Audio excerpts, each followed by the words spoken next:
Vamos abrir a palavra de Deus no livro de Efésios, capítulo de número 5, versos de número 1 a 19. E à medida que você encontra esse trecho da palavra de Deus, fique em pé para que nós possamos fazer esta leitura. Efésios, capítulo de número 5 e versos de número 1 a 19.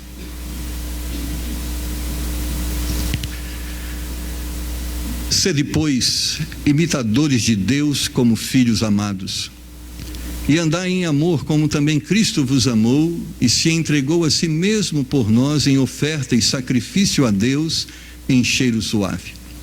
Mas a prostituição e toda a impureza ou avareza nem ainda se nomeie entre vós como convém a santos, nem torpezas, nem parvoices, nem chocarrices, que não convém, mas antes ações de graças.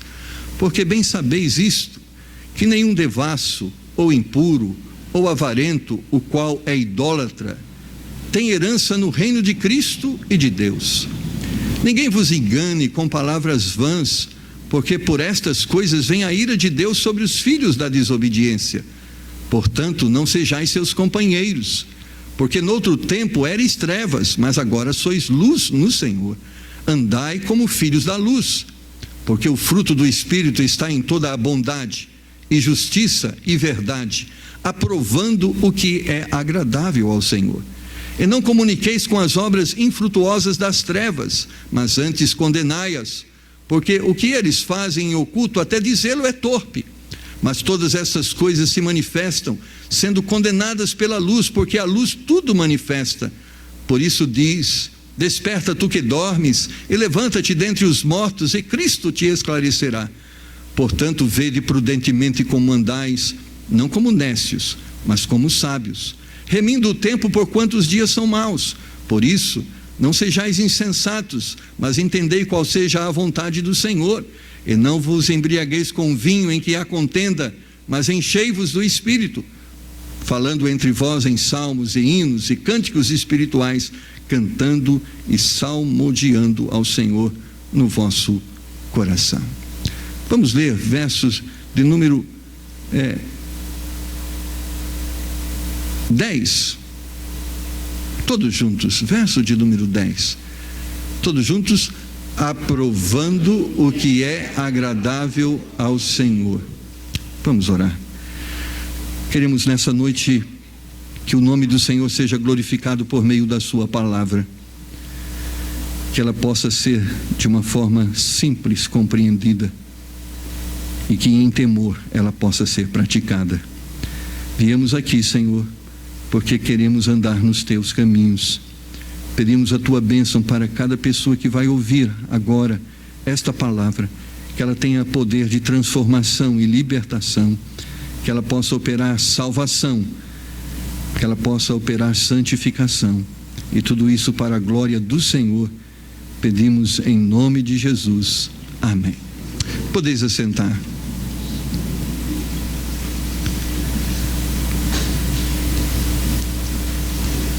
Amados irmãos, gostaríamos que cada um de nós pudéssemos pensar sobre esse versículo, aprovando o que é agradável ao Senhor.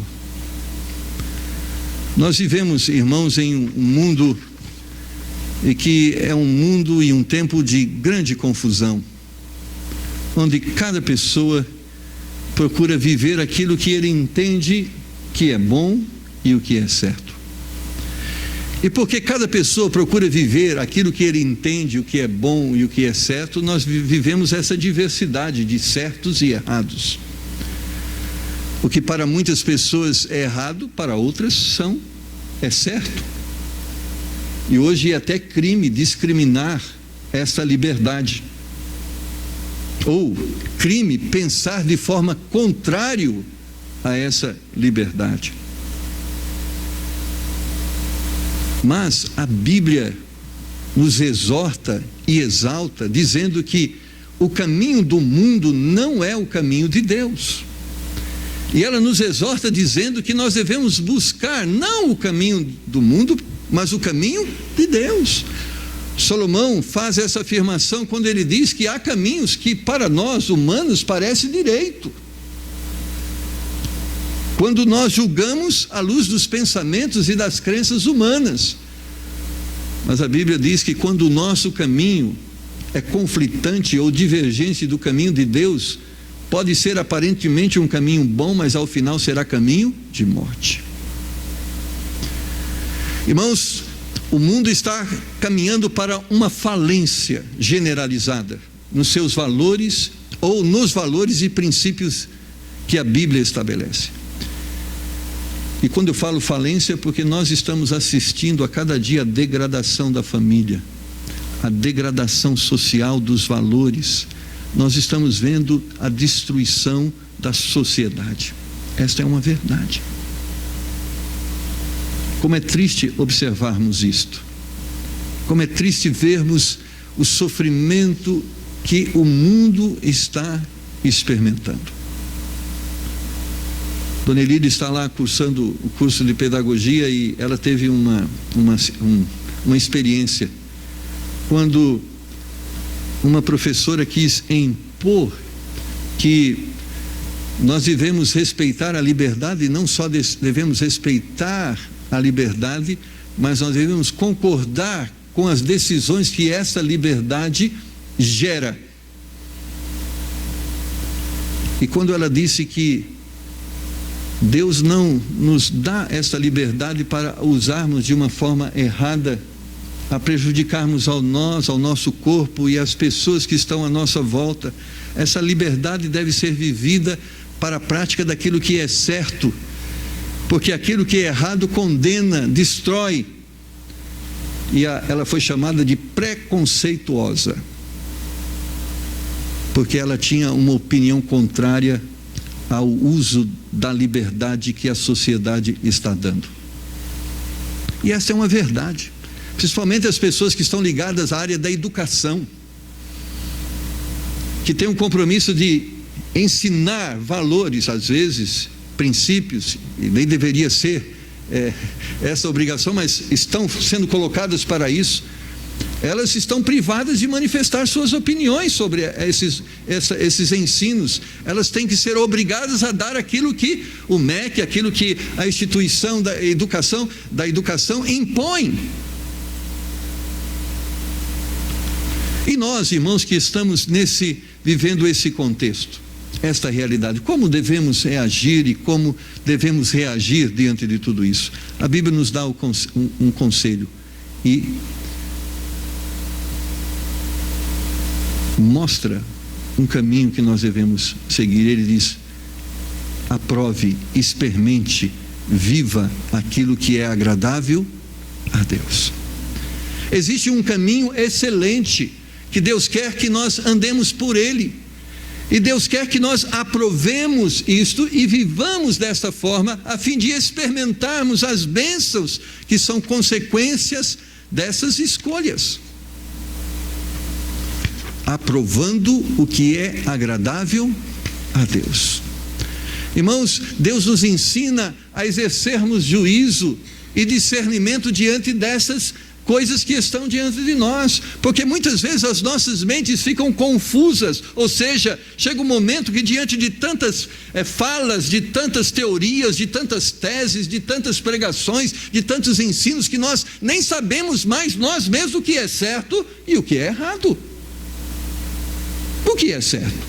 O que é errado? Mas a Bíblia, a palavra de Deus, foi escrita para nos dar esse discernimento acerca do que é certo e daquilo que é errado. E o que é certo é aquilo que agrada a Deus. O que é certo é aquilo que está de acordo com a palavra de Deus. E porque aquilo que agrada a Deus está de acordo com a palavra de Deus é certo? Porque é aquilo que vai abençoar a sua vida, é aquilo que vai abençoar a vida da sua família. Por que aquilo que não agrada a Deus e é diferente da palavra de Deus não deve ser praticado? Porque é aquilo que vai destruir a sua vida e está destruindo o mundo em que nós estamos vivendo. Irmãos, nós podemos abrir os olhos e podemos perceber isso O mundo tem escolhido um caminho contrário a Deus e nós podemos perceber a destruição que está diante dos nossos olhos. A família está destruída.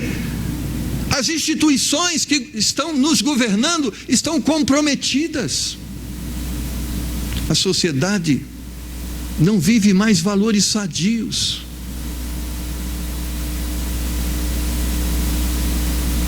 Paulo nos exorta, no verso de número 7, deste mesmo capítulo, a não sermos companheiros deles. Olha o que diz o verso 7: portanto, não sejais seus companheiros.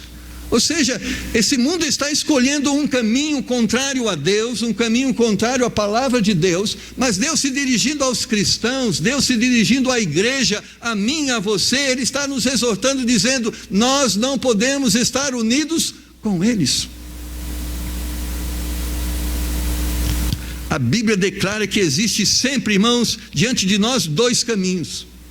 Diante de Adão e Eva existiam dois caminhos. Diante do povo de Israel existiam dois caminhos. E nos nossos tempos também existem só dois caminhos. Existe o caminho que nos aproxima de Deus e o caminho que nos afasta de Deus. Existe o caminho que nos identifica com Deus e com a sua palavra, e existe um caminho que nos identifica com o mundo e com Satanás. Não tem terceira e quarta opção. Ou nós estamos do lado de Deus, ou nós estamos contra Deus. Ou nós estamos do lado da verdade de Deus, ou nós somos contra a verdade de Deus. Não dá para agradar a Deus e o diabo. Não dá para servir a Deus e o diabo. Não dá para servir a verdade e a mentira. Ou nós adoraremos a um, ou adoraremos a outro. Existe uma coisa que um dia eu ouvi e eu guardei: o quase certo é errado.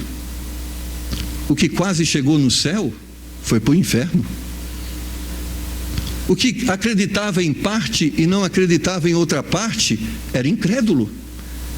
Porque para Deus não existem meios crentes ou meios perdidos. Porque para Deus só existe dois tipos de pessoas: salvos e perdidos. A Bíblia nos exorta a mantermos uma vida de acordo com aquilo que nós acreditamos ser certo. E se nós acreditamos que a Bíblia é certa, nós temos que viver esta Bíblia que é certa. Mas se nós não acreditamos na Bíblia como verdade, certamente podemos viver qualquer coisa que seja fora ou contrária à palavra de Deus. Há liberdade para isso. Mas se nós temos escolhido seguir a Deus, então nós temos escolhido também seguir a palavra de Deus. Um dia Josué chegou para o povo que estava dividido em dois pensamentos, que estava se lembrando do tempo que eles estavam lá no Egito e estavam acostumados às crenças pagãs. Ele chegou diante do povo e disse: olha, vocês têm que decidir quem vocês querem seguir, se a Deus ou a Baal, se a Deus ou aos outros deuses. Ele já tinha feito a sua decisão: eu e minha casa vamos servir ao Senhor. E quando nós dizemos, irmãos, nós vamos servir ao Senhor, nós vamos obedecer a palavra do Senhor. Porque não tem como servir ao Senhor não obedecendo a palavra do Senhor. Porque a palavra do Senhor é a revelação da vontade do Senhor para as nossas vidas. Quando nós lemos, irmãos, esses versículos: andar em amor, verso 2, verso 1, começando 6, depois imitadores de Deus como filhos amados. Ele está dizendo: nós não podemos imitar o mundo, nós temos que imitar Deus. Nós não temos que pensar que como igreja e como cristãos, olha, o que nós podemos fazer para agradar as pessoas a fim de que elas possam vir até aqui. Não, nós não podemos pensar dessa forma. Nós temos que pensar o que nós podemos fazer para agradar a Deus, para que pessoas possam chegar aqui. Porque o que deve atrair pessoas para a nossa igreja é Deus, irmãos, não somos nós. Não são nossos métodos, não são nossas falas, não são nossos alegorismos, mas o que tem o poder de atrair pessoas a Deus é Ele mesmo, é a palavra de Deus, a verdade de Deus, porque o que existe no mundo, o mundo já está cheio disso. O que o mundo precisa conhecer é aquilo que eles não têm, e o que eles não têm é Deus. Porque se damos para o mundo o que eles já têm, existem coisas muito melhores para eles que estão no mundo do que nós podemos oferecer. Porque nós não temos nenhuma capacidade de alimentar a carnalidade, os desejos dos olhos, do coração que eles têm. Estava vindo pela manhã hoje para a igreja, e hoje foi o dia que, por alguma razão, eu vim de ônibus. Mas é interessante, peguei o ônibus, eram por volta das 7h15 da manhã, e como é triste, adolescentes, jovens, pegando o ônibus. Eles não estavam vindo do trabalho, eles estavam vindo da balada, e a balada tinha terminado nesse horário, porque estavam voltando para casa nesse horário. Nós não podemos dar isso para eles, porque o que nós vemos na feição deles não é uma vida melhor. Por outro lado, é uma degradação cada vez maior. Mas nós podemos dar a eles o que eles não têm: a vida eterna, a paz em Cristo, a alegria que não precisa das drogas para que ela se manifeste, que não precisa da música imoral e sensual para que ela surja, uma alegria que vem de Deus e que manifesta em nossos corações. A Bíblia diz: andar em amor, como ele está falando, imite Cristo, não imite o mundo, imite Cristo, porque nisso está a vida, nisso está a alegria. E ele diz: mas a prostituição, toda a impureza ou avareza, nem ainda se nomeia entre nós como convém a santos. Ele diz: não pode existir na igreja nada que exista no mundo. Ele fala: nem ainda se nomeia, nem ainda seja citado entre nós. Ele está dizendo: nós não fomos chamados, irmãos, para imitar o mundo, nós somos chamados para imitar Cristo. Nós não somos chamados para seguir os conselhos do mundo, nós somos chamados para seguir os conselhos da palavra de Deus.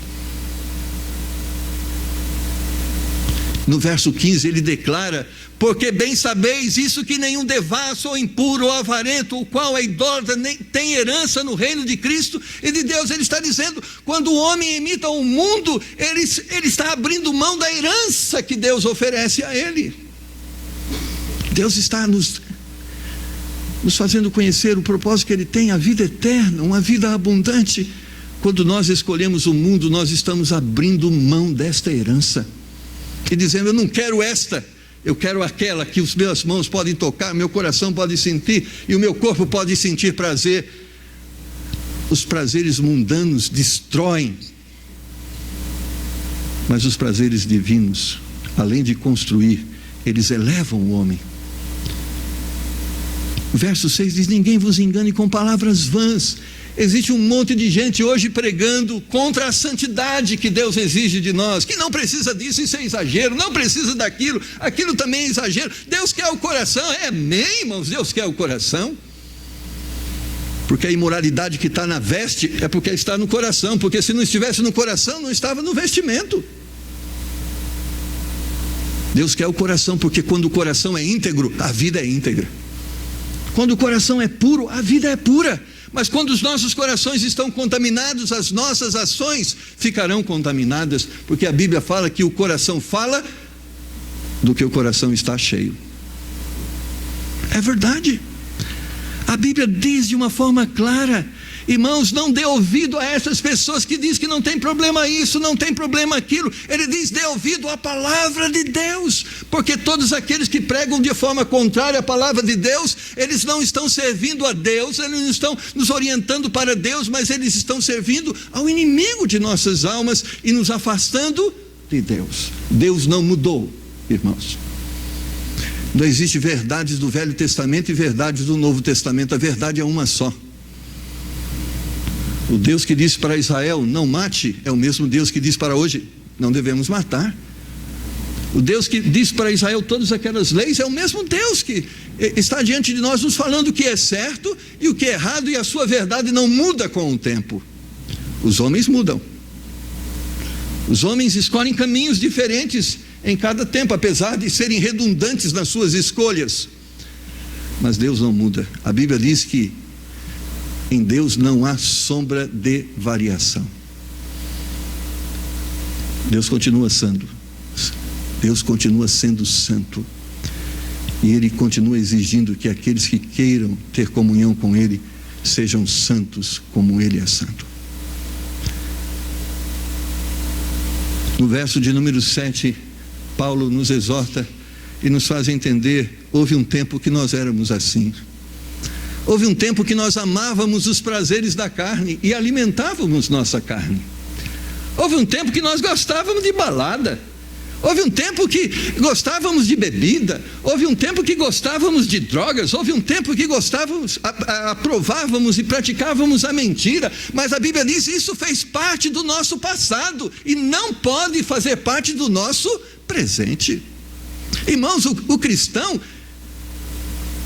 é transformado. Ele foi transformado, amém?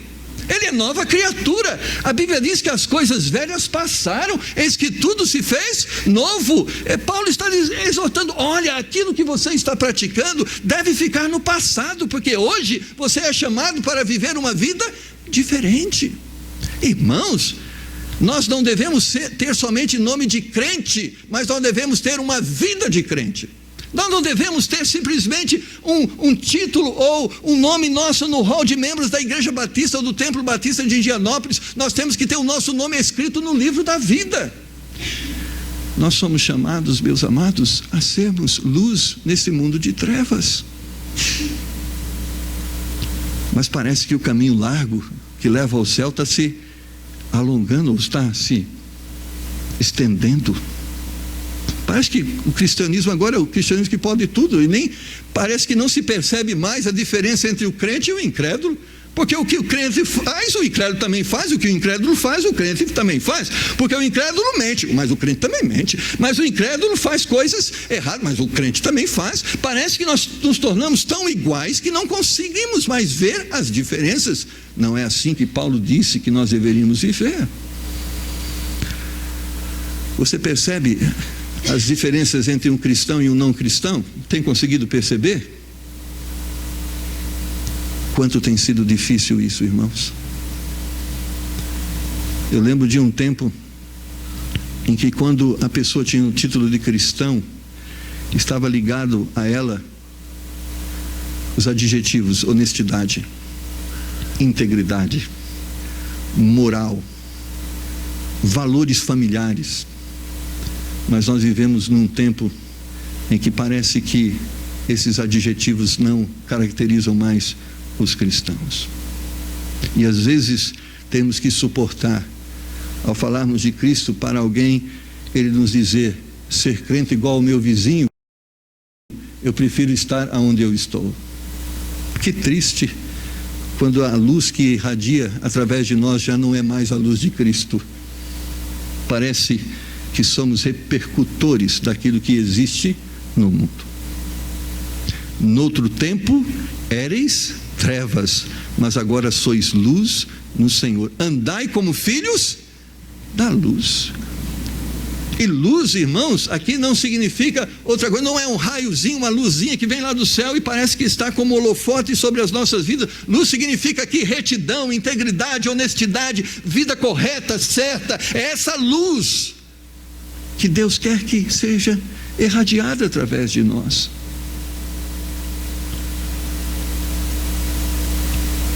Verso 11 diz: não comuniqueis com as obras infrutuosas das trevas, mas antes condenai-as.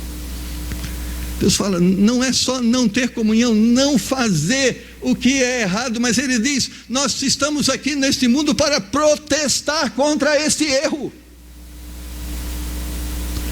Porque, irmãos, enquanto podemos falar, temos que falar, porque existem pessoas que podem ser alcançadas com essa mensagem. Existem pessoas que podem reverter em suas vidas esse caminho que elas estão trilhando, e Deus nos chama. Nós devemos condenar isso, nós não devemos concordar com isso, nós devemos protestar contra isso, porque nisto está a esperança para estas pessoas. Por outro lado, a Bíblia profetiza que um dia nós vamos pregar e as pessoas não vão querer ouvir. Um dia nós vamos pregar e as pessoas não vão aceitar nossa pregação. E sabe o que ocorrerá nesse dia? O arrebatamento. Deus vai falar: não adianta ficar mais a igreja aqui, porque o ministério dela não tem mais efeito na vida dessas pessoas que estão no mundo.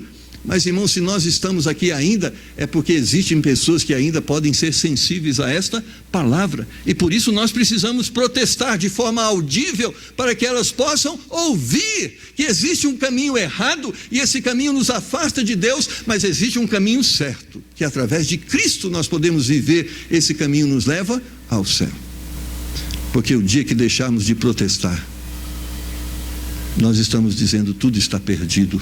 Não há mais esperança, não há mais graça, e o que precisa existir agora é justiça.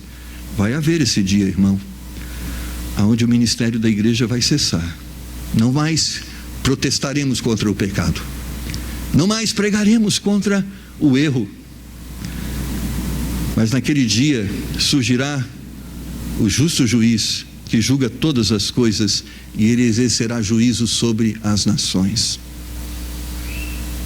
porque já não mais por meio da graça as pessoas se salvarão, mas poderá haver salvação, mas será uma salvação, aquele que permanecer até o fim será salvo.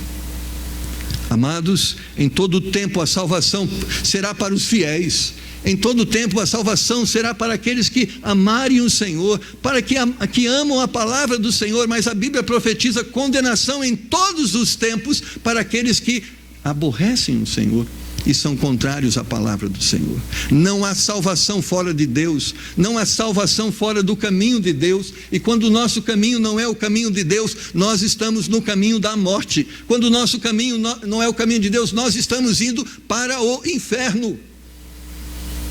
A Bíblia nos fala sobre isso. E nós temos que ocupar o lugar que o Senhor nos deu, ocupar o púlpito que o Senhor nos colocou diante de nós. Nós temos que aproveitar o microfone que Deus está colocando em nossa boca. Nós temos que aproveitar essa rede que existe na internet. Nós temos que aproveitar. Talvez nós não podemos ter um programa de televisão, mas nós podemos ter uma mensagem que está lá acessível a pessoas que podem ouvir em qualquer lugar do mundo, e elas podem ouvir hoje que Jesus Cristo é a verdade, e que fora de Cristo só há condenação e miséria. Nós temos que ocupar esse espaço, irmãos, esse espaço tão precioso, que custou lágrimas, suor, dedicação, esse lugar que Deus nos deu aqui, nesta região, nesse bairro tão valorizado. Deus nos deu esse púlpito aqui, nesse lugar, para quê? Para anunciarmos às pessoas que o caminho que elas estão andando são caminhos de morte. Nós não podemos fazer uso desse lugar a não ser para isso, amém? É para isso. Nós queremos fazer festas, celebrações, amém, porque nessas festas e celebrações nossos amigos chegam aqui, nossos vizinhos, nós podemos trazê-los. E por que trazemos aqui nesses dias? Para que eles ouçam esta verdade que o Senhor tem compartilhado conosco. Paulo continua exortando. Se eu fosse dizer, irmãos, o que há no mundo, ele está dizendo assim: pastor Marcos, nem diga nesse microfone o que as pessoas fazem no mundo, porque é tão nojento que isso não deveria nem chegar na nossa boca como exemplo, como narrativa histórica. Eu não preciso dizer para você o que as pessoas estão fazendo com seus corpos. Eu não preciso dizer para você o que as pessoas estão fazendo com seu dinheiro. Eu não preciso dizer para você o que existe em certos canais de televisão. Eu não preciso dizer para você alguns sites que existem na internet. Você sabe. Paulo está dizendo, seria vergonhoso repercutir as verdades que estão aí latente aos nossos olhos. Não é verdade, irmãos? Poderíamos aqui de forma explícita narrar o que está acontecendo no nosso mundo? Poderíamos aqui de uma forma explícita exemplificar como as pessoas têm se relacionado com o sexo oposto no mundo? Não posso. Mas Paulo está dizendo, isso está no mundo e não pode estar em nós. Isso está lá no mundo, mas não pode estar sendo praticado por nós. Nós somos chamados para sermos diferentes. Paulo exorta a igreja de Éfeso, a nossa igreja, a eles serem pessoas diferentes do mundo. Mas Deus diz essas coisas, o verso 13, se manifestam. E essas coisas são condenadas pela luz quando nós julgamos aquilo que está no mundo à luz da palavra de Deus. Irmãos, nós podemos dizer, a palavra de Deus condena estas coisas.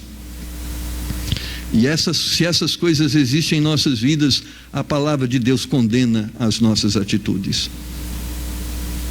Paulo no verso 14 diz, desperta tu que dormes. Irmãos, nós parece que muitos crentes estão dormindo o sono da indiferença. Está acontecendo, mas não é comigo. Mas tudo bem, no caso do vizinho não é na minha, o problema é dele, cada um com o seu problema, né? Amados, vamos acordar. Vamos acordar para as verdades de Deus, vamos viver o que Deus quer que vivamos, vamos pregar o que Deus quer que pregamos, porque nisto está o cristianismo. Esta é a vontade de Deus para a nossa vida. Verso 15 diz, vede prudentemente como andais, não como nécios, mas como sábios. Ou seja, não vamos viver como não sabíamos de nada, ou como não sabemos de nada, nós sabemos, irmãos. Parece que a gente de vez em quando, como crente, dá um de João sem braço, né? Lembra esse termo, João sem braço? Não sei. Sabe, você sabe. Irmãos, 100% de nós sabe o que é errado. Talvez você não sabe de tudo que é errado, mas você já tem uma consciência de muitas coisas que são erradas. E para com essas coisas que você sabe que é errada, Paulo está dizendo, não dê uma de quem não sabe. Você sabe o que é certo e você sabe o que é errado. Ele está perguntando, por que você está vivendo no erro, se você sabe que isso é errado? Ele não só está advertindo sobre viver o certo, mas ele está dizendo, você não sabe que há consequências para isso? Você não sabe que isso vai te destruir sua vida, vai destruir a vida da sua família, vai destruir a sua integridade? Por que você insiste nisso? Dizendo que não sabe, você sabe. Nós sabemos, irmãos, de como nós devemos viver.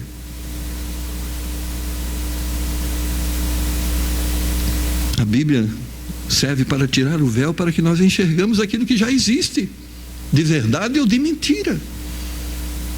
Agora, infelizmente, muitos, apesar de saber, estão escolhendo o caminho da morte. O que podemos fazer? Nada.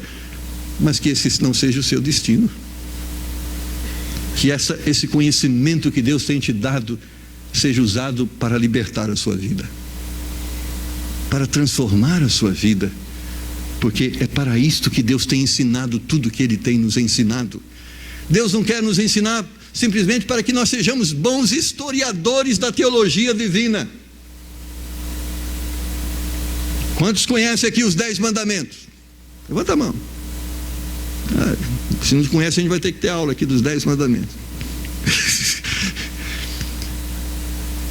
Por quê? Porque você, pastor, eu conheço os 10 mandamentos, deixa comigo que eu cito os 10. É para isso que Deus nos fez conhecer os seus mandamentos? Não. Ele fez nos conhecer os seus mandamentos para praticarmos os mandamentos. Quantos anos você tem de crente? Talvez aqui alguns meses, né, dona Luzia? Outros anos. Quantos sermões você já ouviu? Quantos ensinamentos você já teve? Para que foram dados aqueles ensinamentos? Para que você simplesmente dissesse, eu sei, não. Os ensinamentos foram dados para mudar sua vida. você fosse diferente. A Bíblia condena aqueles que são somente ouvintes e não praticantes. Ela exorta que nós devemos deixar aquela atitude de ouvintes para passarmos à atitude de praticantes. Existe um tipo de pessoa que é muito difícil lidar com ele, chama amigos do Evangelho. Amigos do Evangelho é terrível. Você diz para ele: olha, tem que amar. É verdade, tem que amar. Não pode fazer coisa errada. Nada errado. Não pode fazer nada errado. Tem que ir na igreja. Eu gosto de ir na igreja. Sempre eu me sinto bem ir na igreja. Tem que aceitar Jesus. Não, aceito Jesus todo dia, toda hora. Mas tem que viver vida santa. Não, isso aí é religiosidade. Isso aí é coisa imposta pelos homens. Isso aí a gente... Eles são amigos de Deus de uma forma religiosa, mas na hora da prática não querem ser amigos de Deus. Eles são amigos de Deus quando: ore por mim, eu estou doente. Mas você crê que Deus pode? Creio, lógico que eu creio, ore por mim. Mas está disposto a abandonar a idolatria? Não, isso aí deixa lá, não.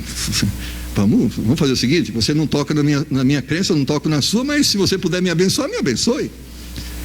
Amados, existem dois caminhos: ou você está no caminho de Deus, ou está no caminho do diabo. Não basta ser só bonito, tem que ser bíblico. O culto não pode ser só bonito, tem que ser bíblico. A música não pode ser só bonita, ela tem que ser bíblica. Tem algumas, vou só usar um exemplo aí. Roberto Carlos canta umas músicas até bonitinhas, não é? Estou só usando um exemplo, você pode dar qualquer outro nome, não vou usar outros nomes, vou usar. Mas é bíblico? Mas ele tem uma música lá que diz: vejo uma multidão no céu, né? Como é que chama? Nem lembro. Que vai caminhando, olho para a terra, não, olho para o céu e vejo. É um negócio assim, parece até não é bíblico, irmãos. O sermão não pode ser só bonito. Irmãos, se amem uns aos outros, que isso é gostoso. Abrace o seu marido, irmã Regiara, dê um abraço a ele. Irmãos, nosso sermão tem que ser bíblico, é aquilo que a Bíblia diz, e às vezes o que a Bíblia diz não é nada bonito. Você quer ver uma coisa que não vai te dar sorriso nos lábios? Você tem que amar os seus inimigos e fazer bem para aqueles que te maltratam e abençoar os que te perseguem. É bonito para você isso? É bonito a prática disso. É uma maravilha, mas praticar isso como é difícil. Então o nosso sermão não tem que ser bonito, tem que ser bíblico. E às vezes bíblico traz sorriso, e às vezes provoca em nosso coração uma atitude: misericórdia, Senhor, misericórdia, Senhor. Mas sabe como nós vamos alcançar isso, irmãos? Lá no verso 18: não vos embriagueis com vinho em que há contenda, mas enchei-vos do Espírito. Só existe uma forma de abandonarmos o caminho do mundo e vivermos o caminho de Deus: é quando Deus começa a governar a nossa vida e não nós mesmos. Mas o que vai dominar a sua vida é o que você mais alimenta. Se você se alimenta das coisas do mundo, as suas atitudes vão ser mundanas. Mas se você se alimenta das coisas de Deus, as suas atitudes vão glorificar o nome de Deus. No verso 18 ele está dizendo: encha do Espírito, se alimente das coisas de Deus, busque a comunhão com a igreja de Deus, com a palavra de Deus, com a oração. Permita que o Espírito Santo domine a sua vida, morra cada dia para você mesmo e deixa Deus viver através de você, porque quando Deus vive através de nós, o que Ele vai fazer? Certamente as coisas que glorificam a Ele. Quando Deus passa a viver em nós e as nossas atitudes passam a refletir o querer dEle, como vão ser as nossas atitudes? Serão atitudes que agradam o Senhor. Mas quando nós mesmos começamos a viver, o homem carnal não tem nada com que agradar a Deus. Mas a Bíblia diz: quando nós enchemos do Espírito, não vamos cumprir os desejos da carne. Só existe uma forma de vencer o mundo, a carne e as coisas erradas: quando Deus começa ou se torna Senhor das nossas vidas. Quando a palavra de Deus se torna o livro de fé e prática. Quando nós cremos na voz de Deus e desprezamos a voz do homem. Deus, irmãos, nos adverte, como cristãos, a experimentarmos, a apreciarmos aquilo que é aprovado e que é agradável ao Senhor. Ele diz como nós devemos julgar a nossa vida e as nossas atitudes. O que você está fazendo? Agrada o Senhor? As palavras que saem da sua boca, agrada o Senhor? O estilo de vida que você escolheu para você, se Deus estivesse aqui, Ele concordaria com esse estilo de vida? Mas se ao julgar você mesmo, à luz dessas verdades, você descobrir que os seus caminhos são diferentes do caminho de Deus, você não está experimentando o que é agradável ao Senhor.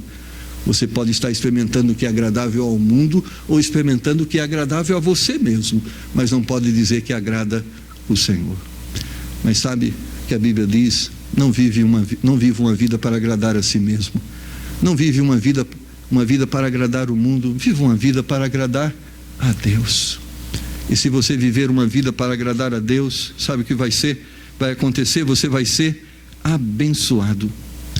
E sabe o que vai acontecer na sua vida? No verso 19, então o que vai ser produzido por você serão salmos, hinos, cânticos espirituais.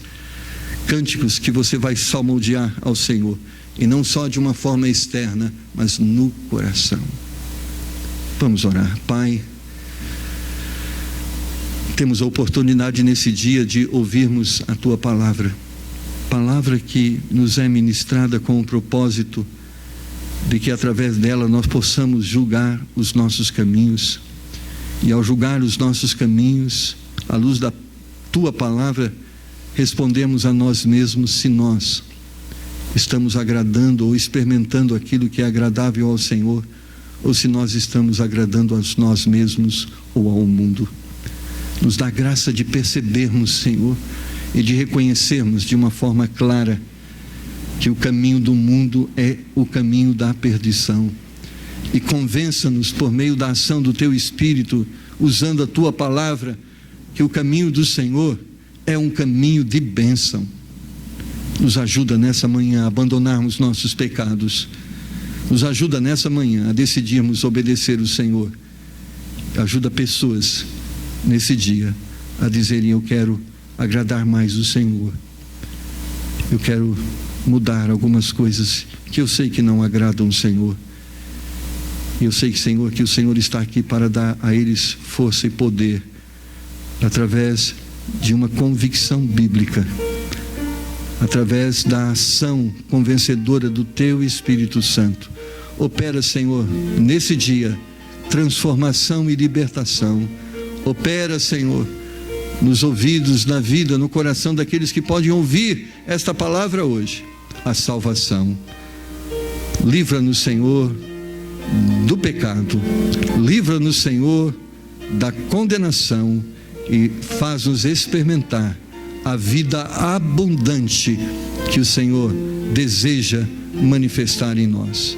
Pedimos isso em nome do Senhor Jesus. Amém. Olhos fechados, cabeça curvada. Aprovando o que é agradável a Deus. Você ouvindo a palavra do Senhor nesta manhã, você pode olhar para a sua vida e descobrir que existem algumas coisas que não agradam ao Senhor, mas você gostaria de humildemente confessá-las ao Senhor, dizendo: Deus, eu tenho pecado nisto e naquilo, mas eu quero te pedir nessa manhã que o sangue de Jesus Cristo, Teu Filho, me perdoe deste pecado e me ajude a viver de uma forma diferente. Quantos estão aqui nessa manhã que Deus falou ao coração dizendo: eu tenho feito coisas que não agradam ao Senhor, mas hoje eu tenho decidido abandonar estas coisas e eu quero seguir o caminho de Deus? Levanta a sua mão e eu quero orar com você. Amém. Graças a Deus, Deus tocou no meu coração. Existem coisas que estão erradas, que não agradam o Senhor, mas eu quero viver de uma forma que agrade a Ele. Pai, o Senhor está vendo agora cada vida, cada coração, cada mão que está se erguendo num gesto de humildade diante do Senhor. Pai, que o Senhor, com a sua graça maravilhosa, visite agora cada um desses corações e dê a eles a bênção do perdão, dê a eles a força, o poder para terem vitória sobre o pecado e que possam sair daqui diferentes, libertos, salvos, abençoados. Em nome de Jesus, nós cremos que Tu podes fazer isto, Senhor. Por isso agradecemos, porque certamente Tu irás transformar estas vidas, Tu irás salvar este pecador penitente. Ó Senhor, esta graça, que ela se torne abundante em cada coração, para a glória e para a honra do Senhor, e em nome de Jesus, amém. Amém, meu irmão? Essa graça ofertada por Deus, ela está agora se manifestando em cada um dos nossos corações, amém? Você pode se sentir perdoado, porque é isso que Deus quer que você sinta agora. Você é um perdoado, mas sabe, um perdoado para fazer diferente. Então vamos fazer diferente, irmãos? Então vamos nos amar da forma que precisamos amar, viver da forma que precisamos viver. E eu não sei como você vai viver amanhã, mas eu sei que você pode praticar o amor agora. Então abraça o seu irmão e comece praticando essa graça que Deus nos ensina a praticar. Amém?